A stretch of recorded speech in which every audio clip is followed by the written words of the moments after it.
Hello students, आप सभी लोगों का हमारे इस चैनल में स्वागत है। आज हम लोग अपव्यूह, इंग्लिश में से बोलते हैं मैट्रिक्स। अपव्यूह क्या होता है, मैट्रिक्स किसे कहते हैं और इसके भेद जानेंगे। तो हम देखते हैं अपव्यूह जो होता है इसे हम कोष्टक के अंदर इस प्रकार की संख्याओं को आयत के रूप में व्यक्त करते हैं, उसे हम बोलते हैं अपव्यूह। जो बड़ा कोष्टक लगा देते हैं आयत के रूप में, इसमें अगर हम लिखते हैं तो उसे हम बोलते हैं अपव्यूह।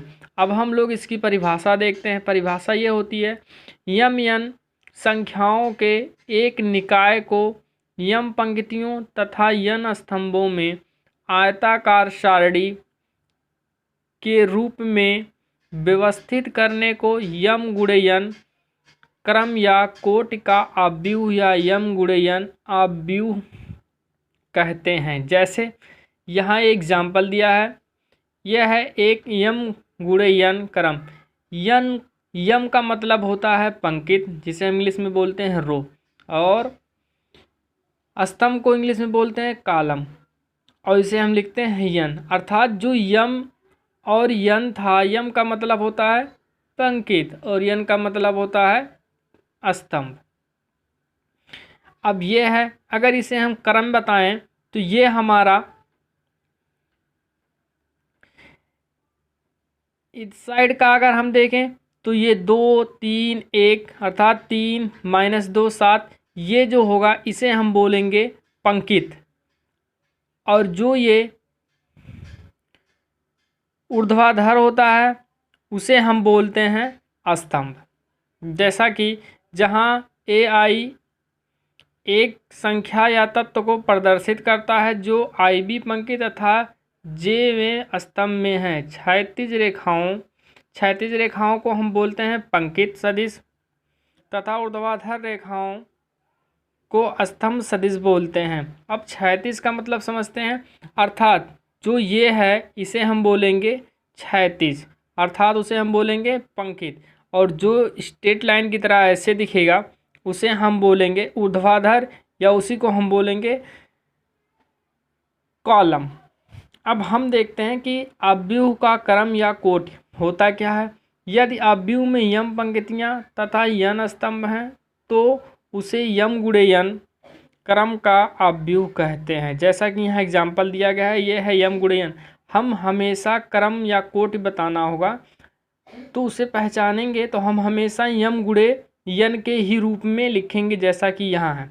अब हम देखते हैं, जैसे ये है, अगर इसे हमें यम गुणे यन के रूप में लिखना हो तो यम का मतलब होता है पंक्ति, तो पंक्ति हम लोग देख लेते हैं कितना होगा, 1 2, तो हो जाएगा 2। और इधर देख लेते हैं कॉलम कितना होगा, 1 2 और 1 3, 2 गुणे 3 हो जाएगा। यहाँ देख लेते हैं पंक्ति 1 2 3, और स्तंभ कितना है 1। जैसा कि यहाँ है, यम गुणे यन के रूप में ये है, और 2 गुणे 3 के रूप में ये है, और 3 गुणे 1 के रूप में ये है। अब हम अगला देखते हैं, अपव्यूह के तत्व। अपव्यूह के तत्व क्या होते हैं, जैसे A11 A12 यम गुणे यन को अपव्यूह का तत्व कहते हैं। इसमें IJ को इसका व्यापक तत्व कहते हैं, जो IV पंक्ति तथा Jवें स्तंभ में स्थित है। किसी तत्व के निम्न अनुलग्नकों में पहला पंक्ति तथा दूसरा स्तंभ करता है। जैसे ये है, तो हम जैसे ये है तो इसे हम बोलते हैं पंक्ति, और इसे हम बोलते हैं रो, और जो हमारा पंक्ति होता है उसे हम I से लिखते हैं, और जो हमारा स्तंभ होता है उसे हम J से लिखते हैं। जैसा कि यहाँ है A23, यह है प्रदर्शित किया गया, तो इसे हम बोलते हैं A11, इसको बोलते हैं A12, इसे बोलते हैं A13, इसी तरह इसको बोलेंगे A21, इसको बोलेंगे A22, और इसको बोलेंगे A23, इसको बोलेंगे A31, इसको बोलेंगे A32, इसको बोलेंगे A33। अब हम देखते हैं कि अपव्यूहों के भेद, ये क्या होते हैं, निम्न होते हैं, जैसे क्षैतिज अवयव, इंग्लिश में बोलते हैं हॉरिजॉन्टल मैट्रिक्स। जिस अवयव में पंक्तियों की संख्या स्तंभों की संख्या से कम हो तो उसे क्षैतिज अवयव कहते हैं। जैसे ये है, डिफिनीशन में कह रहे हैं जिस अवयव में पंक्तियों की संख्याओं स्तंभों की संख्याओं से कम हो, जैसे हमें इसे अगर कोट में लिखना हो तो हम इसे लिखेंगे 1 2 यम गुणे एन के रूप में लिखेंगे, तो पंक्ति हमारा है 2 और कॉलम हमारा है 3। अब ये कोष्टक में ये कह रहा है इसका परिभाषा, जिस अवयव में पंक्तियों की संख्या स्तंभों की संख्या से क्या हो, कम हो, अर्थात ये है हमारा स्तंभ और ये हमारा जो 2 है ये है हमारा पंक्ति, तो स्तंभों से क्या हो, संख्या से कम हो, जैसे ये है 2 गुणे 3, तो ये हमारा स्तंभ से पंक्ति कम है, तो उसे हम बोलेंगे क्षैतिज अवयव। ऊर्ध्वाधर अवयव क्या होगा, इसी का जस्ट उल्टा का बोल सकते हैं, जिस अवयव में पंक्तियों की संख्या स्तंभों की संख्या से क्या हो, अधिक हो, जैसे हमें इसे लिखना हो तो यम गुणे एन के रूप में अगर हम लिखेंगे तो 1 2 3 4, तो 4 गुणे 1 2 3, तो ये क्या है, स्तंभ। इसमें पंक्ति ज़्यादा है किससे, स्तंभ से। अगला देखते हैं वर्ग अवयव। वर्ग अवयव में क्या होता है, जिसमें पंक्तियों तथा स्तंभों की संख्या क्या हो, बराबर, जैसे ये है 2 गुणे 2 और ये 3 गुणे 3। अगला देखते हैं इसी तरीके से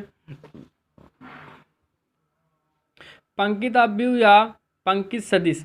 जिस अवयवों में केवल पंक्तित हो उसे पंक्तित या पंक्तित सदिश कहते हैं। जैसे ये है तो इसमें एक ही पंक्तित है, इसमें भी है, और